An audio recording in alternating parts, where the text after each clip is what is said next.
panahon nga ang putling ebanghelyo gihagis sa mga hiwi nga pagtulunan. Kinahanglan mo barug ang mga tinunan ni Kristo sa pagpakigbisog sa paglaban sa pagtuo, nga magkausa ug alang sa tanang panahong gihatag sa Dios ngadto sa iyang katawan. Maoy hinungdan nga namugna kining tulumanon ang putling ebanghelyo. 30 minutos nga pagsabwag sa tinuod nga ebanghelyo. Kauban ni Pastor Jeremias Hangad, ang putling ebanghelyo. Tulumanon nga gihatod kaninyo sa Herald of Grace Radio Ministries Philippines. Ang putling ebanghelyo. Ang putling ebanghelyo.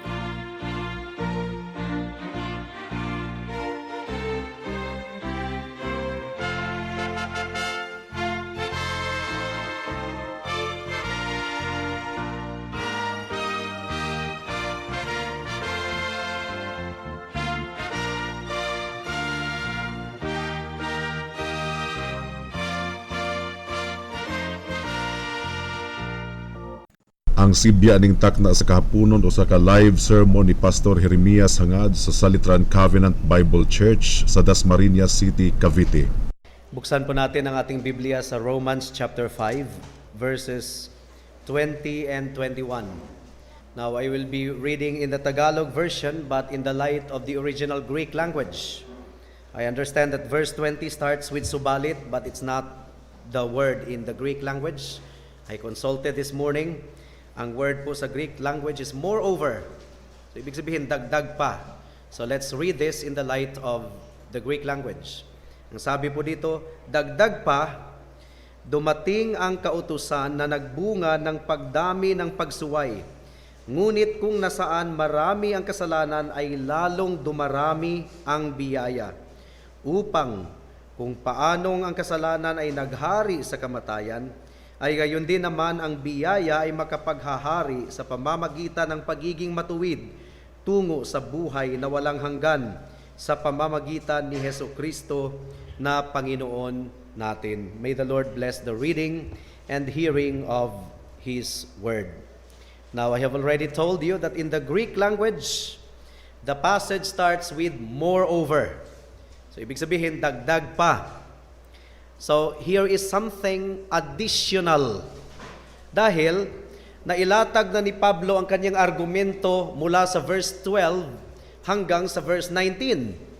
At ang climax ng argumento na yon ay nasa verse 19, na kung paanong nahulog si Adam dahil sa kasalanan ni Adam, bawat isa sa atin ay itinuring na makasalanan. Hindi tayo itinuring na makasalanan dahil nagkasala tayo. Of course, nagkakasala tayo. But that's not the reason why we were constituted as sinners in the sight of God. We were constituted as sinners because of the sin of Adam, imputed unto us. At lahat ng mga tao ay itinuring na makasalanan, kahit yung mga batang infant na namamatay, dahil ang kamatayan ay bunga ng kasalanan. Bakit namamatay ang mga bata? Because they are also guilty of sin. Kaninong kasalanan? Not necessarily their sin, but that one sin of Adam.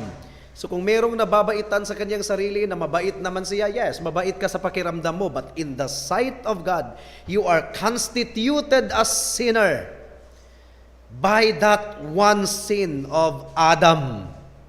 And then the parallel, by the obedience and righteousness of Jesus Christ, the second Adam, that's verse 19, ang lahat ng mga nasa Kanya ay itinuring, legally constituted as righteous.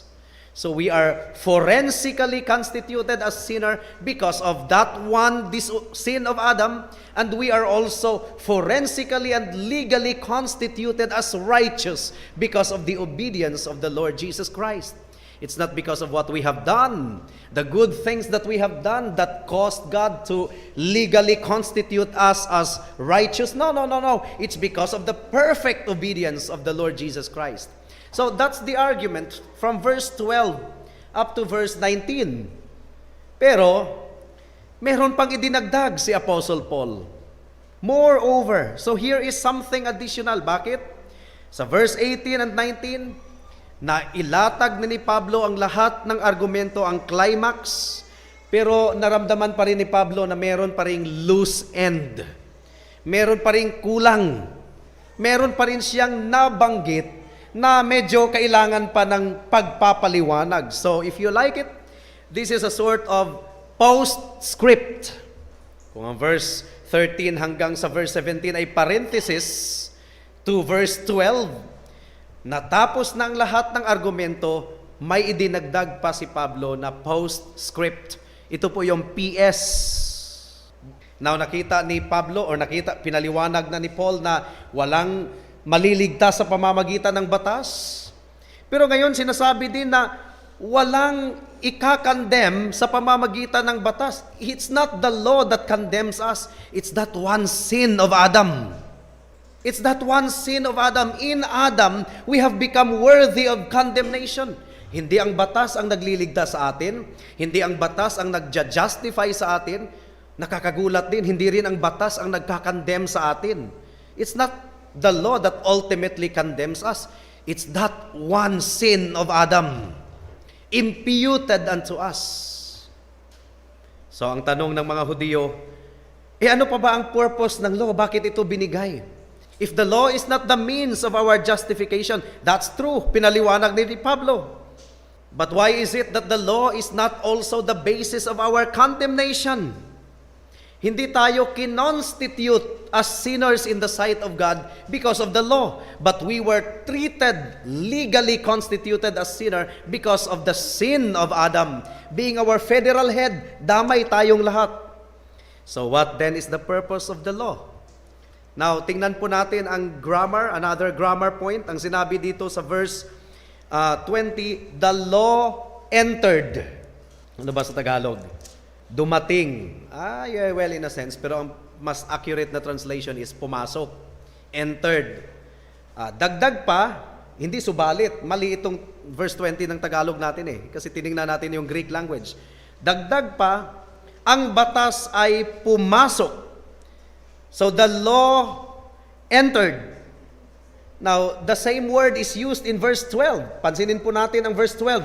Kaya't kung paanong sa pamamagitan ng isang tao ay pumasok, tama ang verse 12, pumasok. So it's the same word sa verse 20, pumasok. Pero kahit the same word, hindi po pareho ang inflection. Kasi ang pumasok sa verse 20 ay meron pong prefix na dinagdag si Paul. Merong prefix. Di ba may mga word na may prefix?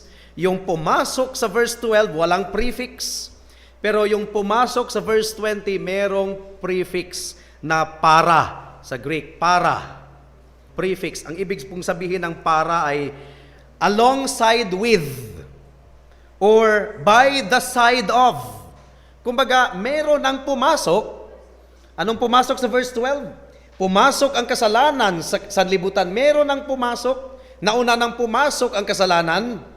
Dinagdag yung batas. Pumasok ang batas alongside of. I hope nakuha natin yung grammar dito. When we understand the scriptures, hindi po natin pwedeng palagpasin ang mga grammar words. So, paraiselten in the Greek language. It means para enter or pumasok alongside of. It tells us something about the law. Kailangan nating maunawaan ang papel ng batas. The law is not something fundamental na nagliligtas sa atin or nagkakandem sa atin. It is something additional. Idinagdag ang batas. It is something that is not fundamental, katulad ng kasalanan ay fundamental. Judgment is fundamental. Justification is fundamental. The law is something na idinagdag. Something that comes alongside of. It came alongside of in order that the offense might abound. What's the offense? Ayon sa sinasabi ng Bible, well, partly, the offense of Adam. But then, hindi lang ang offense ni Adam ang tinutukoy dito. Bakit? Verse 16. Di ba ang sabi dito? At ang kaloob na walang bayad ay hindi gaya ng ibinunga ng pagkakasala ng isang tao, sapagkat ang kahatulan na dumating na kasunod ng pagkakasala ng isa ay nagbunga ng paghatol, subalit ang kaloob na walang bayad ay kasunod ng maraming pagsuway, many offenses, ay nagbunga ng pag-aaring ganap. So, ang offense na pinag-uusapan dito, hindi lang yung kasalanan ni Adam, kundi ang lahat ng offenses na bunga ng pagkakasala ni Adam. Therefore, it includes the sin of Adam and all the sins of men ever since. So pumasok ang batas in order that the offenses might abound. Ibig sabihin, in order that the offenses might increase or might be augmented. Ipapaliwanag natin ito. We are still in the introductory portion. So ang tinuturo dito sa verse 20, mga kapatid, mga kaibigan, the real business and object of the law was never intended for our salvation. The real business of the law was never intended as a way of salvation. Hindi ito daan tungo sa kaligtasan na binigay ang batas upang tayo ay maligtas. No. Romans 3:20 ang sabi doon, by the deeds of the law, no flesh shall be justified. For by the law comes the knowledge of sin. Now, ano bang ibig sabihin nito, mga kapatid, mga kaibigan, na binigay ang batas upang mas lalong sumagana ang kasalanan? Ano bang ibig sabihin nito? The law was given so that sin will increase or sin will be augmented. Ano bang ibig sabihin nito? Yun ang sasagutin natin sa sermon. At meron pong tatlong anggulo na maunawaan natin ang sinasabi ng Bible na idinagdag ang batas upang ang kasalanan ay sumagana. Nandun na ang kasalanan, di ba? Sa verse 12, nakapasok na ang kasalanan, nakapasok na ang kamatayan, idinagdag ang batas upang mas lalong sumagana daw ang kasalanan. What does it mean? So there are three ways to understand this phrase. Una, the law increases our knowledge of sin. Nandyan na ang kasalanan, di ba pumasok na sa verse 12? Nandyan na rin ang kamatayan, pumasok na rin. Idinagdag ang batas upang mas lalong sumagana ang kasalanan. Ang ibig sabihin, idinagdag ang batas upang ang ating kaalaman at pangunawa patungkol sa kasalanan ay madagdagan. Sinasabi ng Romans chapter 3 verse 20, atras po tayo sa ating teksto. It says here, sapagkat sa pamamagitan ng mga gawa ng kautusan ay walang tao na ituturing na ganap sa paningin niya. Sapagkat sa pamamagitan ng kautusan ay ang pagkakilala ng kasalanan. Bakit idinagdag ang batas?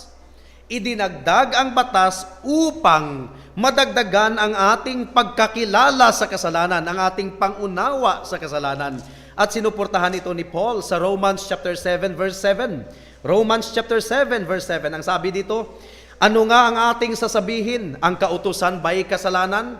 Huwag nawang mangyari. Gayon may, hindi ko sana nakilala ang kasalanan kung hindi sa pamamagitan ng kautusan, sapagkat hindi ko sana nakilala ang pag-iimbot kung hindi sinasabi ng kautusan, huwag kang mag-imbot. The business of the law, my dear friends, is to increase our knowledge of sin. Ang batas ay nagdadagdag sa ating kaalaman patungkol sa kasalanan. Ang batas ang nagdi-define sa kasalanan para sa atin. Na maraming pagkakataon na ginagawa natin ang isang bagay na kasalanan pero hindi natin alam na kasalanan pala yun. Maraming mga tao na gumagawa ng bagay, akala nila okay lang. Kasalanan yun, but they are not aware that those things are sin. Now, people need to be educated. Akala ng mga tao na yung pagmumura ay hindi pala yun murder. Pero when they are confronted with the law na nagsasabing kahit yung pagmumura at pagsasabi natin sa ating kapwang ulol ka, you are already guilty of murder. Maraming mga tao na gumagawa ng kasalanan na akala nila okay lang, hindi nila alam na kasalanan pala yun, pero noong ang batas ay pinakita sa kanila, doon na nila naunawaan na kasalanan pala yun. So the law educates people about sin. Ibig sabihin, the law codifies sin.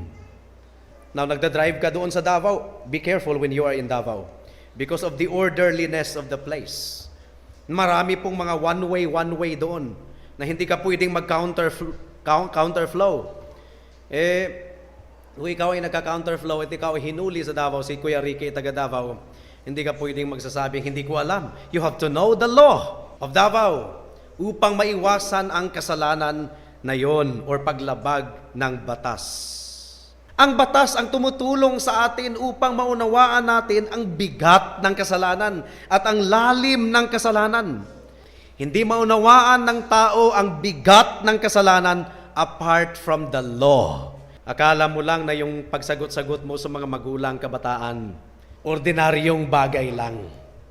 But when you are confronted by the law na nagsasabing, honor your father and mother, doon mo malaman na ikaw pala ay sumuway sa batas ng Diyos, nagrebelde sa Diyos, guilty sinner. Hindi ka lang nakagawa ng mali, kundi ang otoridad ng Diyos, ang utos ng Diyos ang niyuyurakan mo. The law makes us understand the awful deceitfulness of sin. Ang trouble sa maraming mga churches ngayon, mga kapatid, mga kaibigan, is that they don't have the knowledge of sin as they should have. Hindi pinapangaral ang kasalanan, hindi pinapangaral ang batas. And that is why in many churches, sin is regarded very lightly and very loosely. But if you will study revivals in church history, dumadating yung revival, yung malawakang pagkagising, nag-uumpisa na ang revival kung ang mga tao ay nagising sa bigat ng kanilang kasalanan, and then they turn to the Bible, and then they turn to God. Lahat ng revival ay nag-umpisa sa pagkaunawa sa ating kasalanan. Now, if we don't understand sin, dahil hindi natin pinapangaral ang batas, ay magiging kontento tayo sa isang superficial evangelism. Ano bang superficial evangelism, mga kapatid? Ikaw ba ay malungkot, nabibigatan ka sa buhay mo?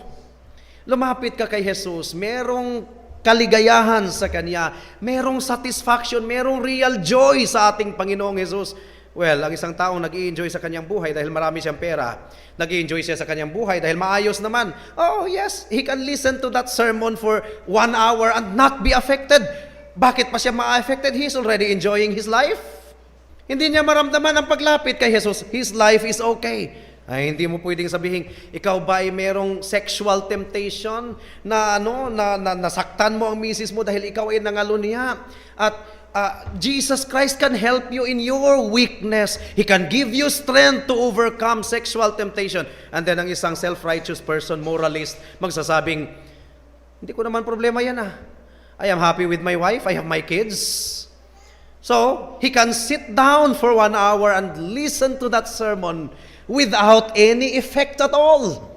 But when that person is confronted that he is a guilty rebel in the sight of God, he violated the law of God. When he is confronted with the fact na kahit yung pagsisinungaling, ang motibo ng kanyang puso, ang malalaswang iniisip ng kanyang isipan at puso, ay isang pagyurak sa batas ng Diyos, an active rebellion in the sight of God, that person begins to be alarmed. He begins to feel wretched inside of him, and he will not find peace, he will not be at peace, until he will return to Jesus Christ in repentance and faith. Nakuha po natin yung evangelism na very loose and very light because sin is not proclaimed, because sin is not explained to the people. Now, pangalawa, bakit idinagdag ang batas? Bakit pumasok ang batas alongside of? That's the Greek language. Because, pangalawang rason, idinagdag ang batas in order to increase our conviction of sin. Hindi lang head knowledge, hindi lang intellectual information. Ang binibigay ng batas sa atin is conviction of sin. Nawakala ng mga anak, sa magulang lang sila nagkakasala kung sinasagot-sagot nilang magulang at sinuway sa utos. Akala nila sa magulang lang nagkakasala. But when that child will be confronted by the law of God, maunawaan niya na hindi lang sila sa magulang nagkakasala, kundi sa Diyos. Niyurakan nila ang Diyos. Ang Diyos na nagsasabing, "Children, obey your parents in the Lord, for this is right." Ang mga batang matigas ang ulo at gusto nilang ang kanilang kagustuhan ang masusunod. Imbis na, "Children, obey your parents," naging, "Parents, obey your children." Hindi pagbibigyan na bilhin yung bagay na gusto, yung pagkain na gusto dahil nakikita ng magulang na hindi pwedeng labis-labis ang chocolate at ice cream. Magdadabog at magdadabog hanggat sa makuha niya ang kanyang gusto. Gustong ipamanipulate ang isipan ng magulang. Now, mga kabataan, hindi lang kayo nagkakasala sa magulang ninyo. Higit sa lahat, niyuyurakan ninyo ang otoridad ng Diyos na nagsasabing, "Children, obey your parents in the Lord, for this is right." Hindi tayo nangangaral ng mga moralist code. Evangelism starts with who God is. Sino ang Diyos? Ang Diyos na makapangyarihan. Ang Diyos na hari, ang Diyos na may autoridad, ang Diyos na may karapatan. Ang Diyos na nagbigay ng kanyang batas. That's the start of our evangelism. We do not start our evangelism with perceived human problem and human feelings. You feel empty with your life? Kahit anong gagawin mo, empty ka pa rin sa pakiramdam mo. Lumapit ka kay Jesus. "Come unto me, all of you who are thirsty, and there is satisfaction in the Lord Jesus Christ." That's not the point where evangelism starts. Evangelism starts with God. Who God is. The authority of God. His power. His rightful place to give law. And our problem of sin, because we deliberately put our will over the will of God. The law is added so that conviction of sin will become even more weightier. In other words, the law makes us convicted that we are a wretched man. Maayos ang buhay mo sa lipunan, respetado ka sa trabaho, maayos talaga. Kumbaga, you have a good reputation. But if you understand the gravity of your guilt in the sight of God, you will be able to say, "Oh, the wretched man that I am, who shall deliver me from this body of death?" You will begin to feel your wretch. And that was why John Newton was able to compose, "Amazing grace, how sweet the sound that saved a wretch like me." Well, pangatlo, kung bakit idinagdag ang batas alongside of what has already been in existence in verse 12. Nandyan ang kasalanan, nandyan ang paghahari ng kamatayan, lahat ay namamatay. But the law entered alongside of that existing condition. Wala sa ating passage sa Romans chapter 5, pero nasa ibang passage. The law brings us to Christ. Idinagdag ang batas upang magsilbing tutor or schoolmaster upang dalhin tayo patungo sa ating Panginoong Hesukristo. Galatians chapter 2 verses 22 to 24. Ang ultimate object of the law is not to save us, but to bring us to the real Savior na walang iba kundi ang ating Panginoong Hesukristo.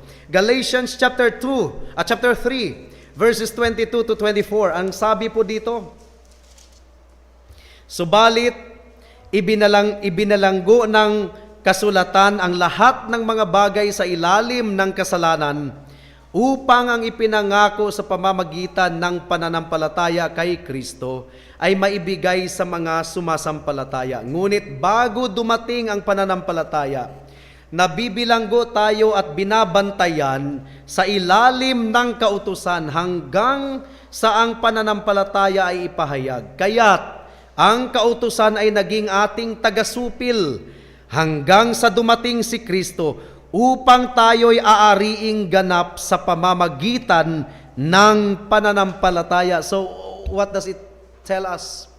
It tells us, my dear friends, that the ultimate object of the giving of the law is to bring us to Christ. Dahil si Kristo lamang ang tanging Diyos at tagapagligtas ng mga makasalanan na tulad natin. Hindi po ang batas ang nagliligtas sa atin. The law actually brings us to the Savior. The law points us to Christ.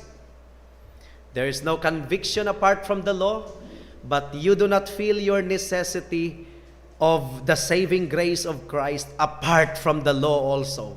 Because it's the law that brings us to Christ. Hindi natin maunawaan ang saganang biyaya ng Diyos. Kung gaano ka nag-uumapaw ang biyaya ng Diyos, hindi natin maunawaan kung hindi natin nauunawaan ang bigat ng ating kasalanan. Ang tao na hindi nabibigatan sa kanyang kasalanan at aalukin mo siya ng kapatawaran, hindi niya ma-appreciate, hindi niya pupurihin ang Diyos. Kunyari, wala kang 10 pesos. Wala kang 10 pesos. Tapos ang kaibigan mo ay nagsasabing, sige, ako nang magbayad sa 10 pesos mo. Do you really appreciate that much? 10 pesos? But kung ang bahay mo ay mai-embargo na ngayon sa Pag-ibig, palalayasin ka na. Dahil 10 buwan ka nang hindi nakabayad, nakahulog sa Pag-ibig. And then all of the sudden, somebody told you, sige, ako na muna ang magbayad sa lahat ng babayarin mo ng 10 buwan at unti-untiin mo na lang akong bayad. Will you able to appreciate that man so much? Oh yes. So much. Dahil malaking problema ang nilutas ng kaibigan mong iyan.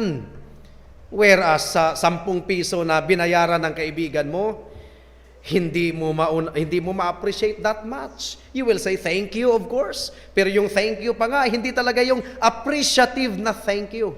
Yun ang sinasabi ni Jesus na those who have forgiven little will love little. And those who have been forgiven much will love much. Now I want this congregation to understand na ang kapatawaran na ibinigay ng Panginoon sa atin ay labis-labis. Bakit? Labis-labis ang ating kasalanan. Guilty, wretched sinner in the sight of God. Worthy of God's condemnation. Labis-labis na kasalanan. We are all unrighteousness according to Charles Wesley in Jesus, Lover of My Soul. We don't have anything to recommend us to God. We are 100% unrighteousness. Dung, wretched sinner in the sight of God. But then Jesus Christ came by His grace, by His blood offered at the cross of Calvary. Hindi tayo karapat-dapat. We were rebels against Him. Itinataas natin ang ating kamao laban sa Diyos. But God commends His love towards us in this, that while we were yet sinners, Christ died for us. You understand how terrible your sin is. And when you understand also how grace is greater than our sin, ano ang tugon ng ating puso? Oh, we will praise the Savior all the more. We will say, hallelujah, what a Savior. We will say, wonderful grace of Jesus. And we will serve Him with a gladsome heart and gladsome mind.